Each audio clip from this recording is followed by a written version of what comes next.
ಕರ್ತವ್ಯ ನಿರ್ವಹಿಸುತ್ತಿದ್ದ ವೇಳೆ ಪೊಲೀಸ್ ಕಾನ್ಸ್ಟೇಬಲ್ ಹೃದಯಾಘಾತದಿಂದ ಮೃತಪಟ್ಟ ಘಟನೆ ಶಿವಮೊಗ್ಗದಲ್ಲಿ ನಡೆದಿದೆ.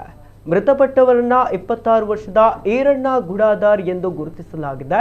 ಕಳೆದ 7 ವರ್ಷಗಳಿಂದ ಕಾನ್ಸ್ಟೇಬಲ್ ಆಗಿ ಸೇವೆ ಸಲ್ಲಿಸುತ್ತಿದ್ದ ಈರಣ್ಣ ಅವರು 18 ದಿನಗಳ ಹಿಂದೆಯಷ್ಟೇ ಅದ್ದೂರಿಯಾಗಿ ವಿವಾಹವಾಗಿದ್ದರು.